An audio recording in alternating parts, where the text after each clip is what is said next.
Okay, so today we are on chapter 3-4, the Pythagorean Theorem. And the Pythagorean Theorem is a special formula that goes along with right triangles.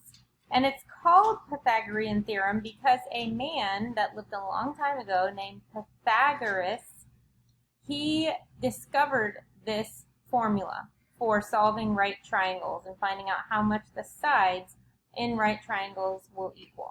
And that's what we're going to talk about this week. So, the first thing you need to write down is right triangle.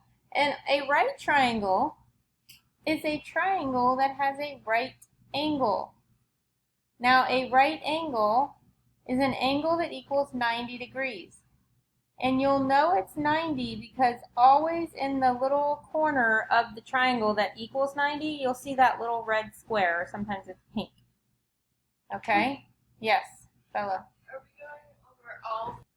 Okay, so that is our right angle, and that's how we know it's a right triangle. And right angles equal how much?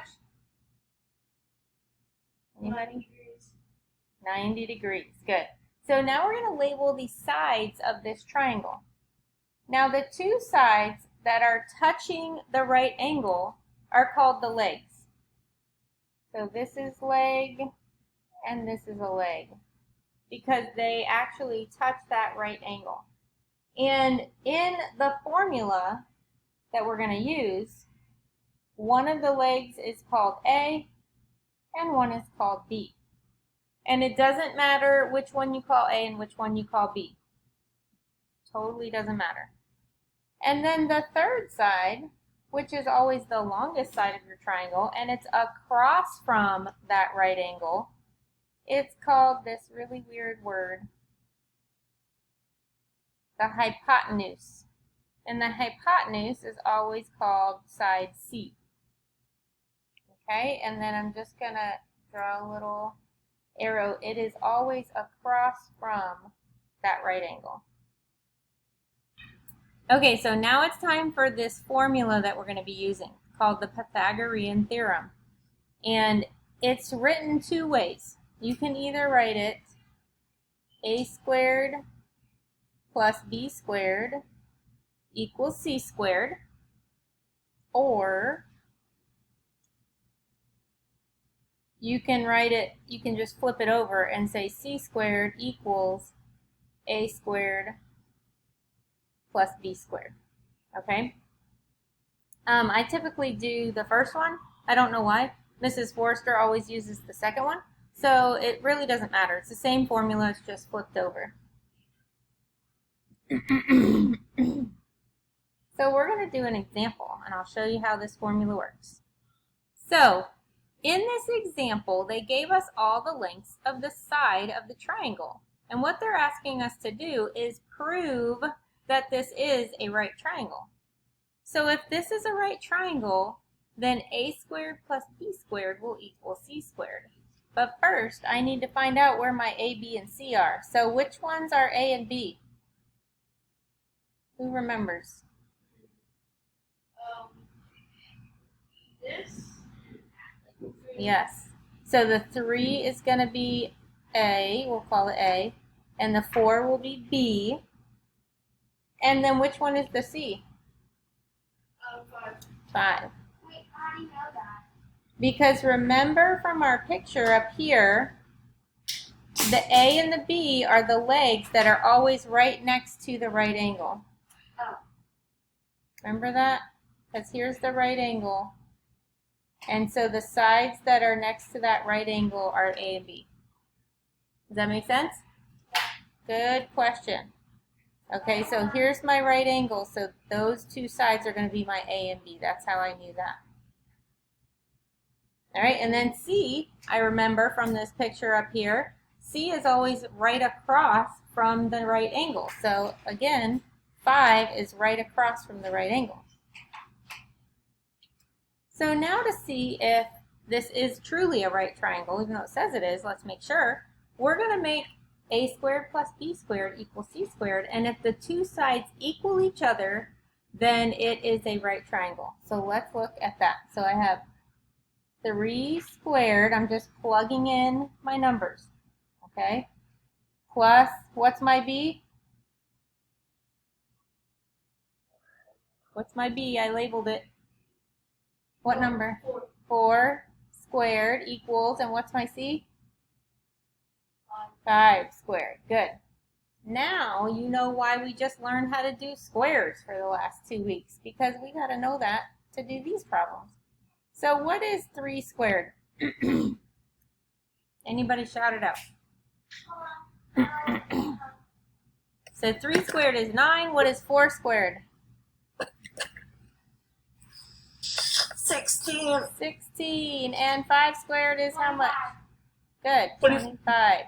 Now what we're going to do is we're going to combine these two guys over here because I see a plus sign in the middle. That means we have to add them together. So what is 9 plus 16?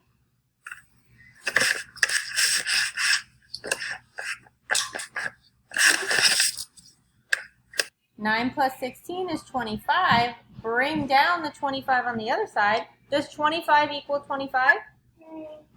Yes, so this is a right triangle, 100%. Okay, let's do one more of these. Okay, on this example, what do you notice? Do we have all the information we need? What's missing? Ooh, what was it called? Hypotenuse. Good. The hypotenuse is missing in this one. So what letter would number 9 stand for? A. Okay, let's call it A. What about 12? B. And the missing side is what?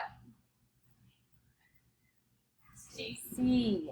So now I'm going to use my formula, this one here, and I'm just going to plug in what I know. And what I don't know, I'm just going to leave as a variable. So what is my A?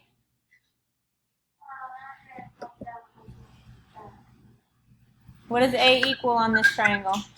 9. And put the little squared on it. What does my B equal? 12. 12. Good. And then leave C squared as C squared because we don't know what C is yet. That's what we're going to find out. We're going to solve this equation. So the first thing we have to do, remember order of operations, parentheses first, exponents next. So what is 9 squared?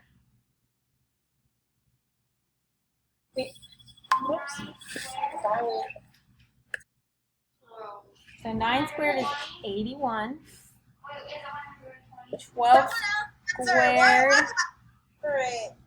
12 squared is, you're getting warm, Cameron, but somebody, so 12 squared is 144, and then we're just going to bring down that equals C squared, because we don't know what C is yet. So now my next step in solving this equation is adding those two numbers together on the left. What is 81 plus 144? 81 plus 144. Hold on, I just had it. Isn't it like 200? No. Okay, so 81 plus 144 is 225, and then we're bringing down the equal C squared again. Now, who remembers how to get rid of the C squared? How do we get rid of that exponent? Cameron? So you do C squared and then put the radical sign over it? The radical sign, yes. And that cancels out that exponent, but whatever I do to one side, that's right. So what is the square root of 225, Bella?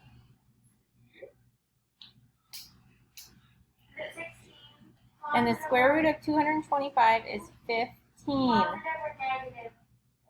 Right. Now, normally, good memory, Cameron. Cameron remembered that normally when we take the square root in an equation like this, the answer would have the little positive or negative sign. But if we're talking about measuring something, are we going to have a negative measure of a side of a triangle? No. So when we're solving the Pythagorean theorem, the answer is always going to be positive. But that was a really good memory. So leave it as positive. You don't have to do the plus or minus when you're using the Pythagorean theorem. And that means that our missing side up here equals 15. Okay, so this is an example from page 135 in the book, number 5, and the triangle's facing a different direction now. So we still need to figure out where's my A, where's my B, and where's my C. Now they were nice enough to label A for us. It's technically upside down. Right. So the top would be B. Good. So this top one is going to be B, and what is my C? 12. 12, because it's across from that right angle. It's the hypotenuse. So let me write our formula up again. And let's plug in our numbers. What does A equal?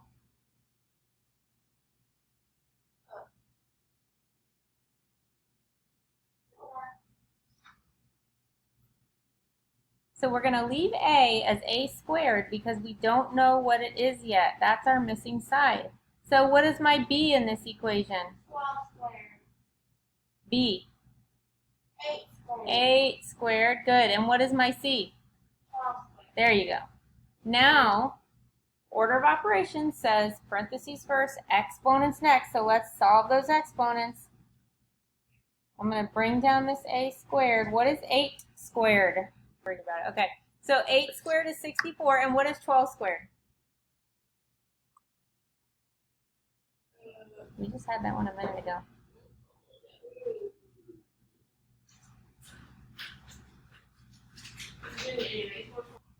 Okay, so it's 144, but now I have a little bit of a weird thing going on this time because my number is on the same side as my A squared, the thing that I don't know.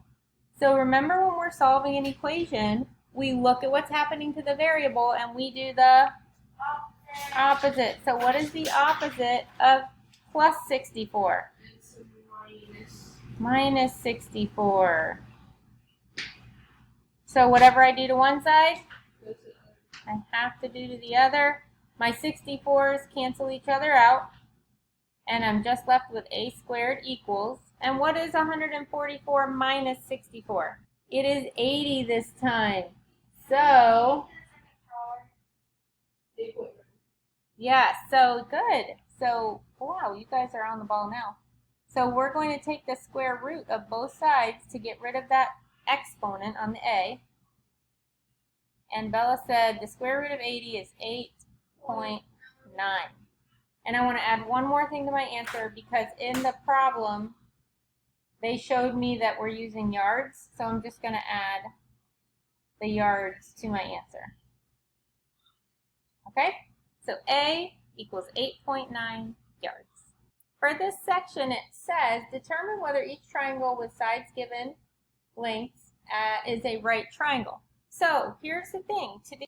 Okay, so it's asking us to prove if this is a right triangle. And the way we're going to prove it is by plugging it in to our formula.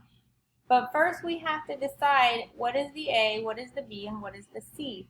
Here's a little tip. The C is always the longest side. So which number is biggest out of those three numbers?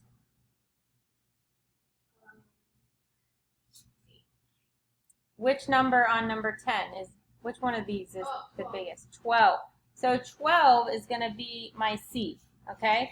So I'm going to plug these numbers into the equation and see if the two sides equal each other. If they do, then it is a right triangle. So let's do 5 squared plus 10 squared equals 12 squared.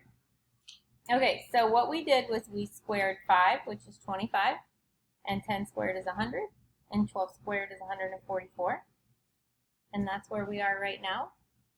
And so the next step, we need to add these two guys together because I see a plus sign there, so I've got to put them together. What is 25 plus 100? So 25 plus 100 is 125, and then we brought down the 144. Now, is 125 equal to 144? No. So is this a right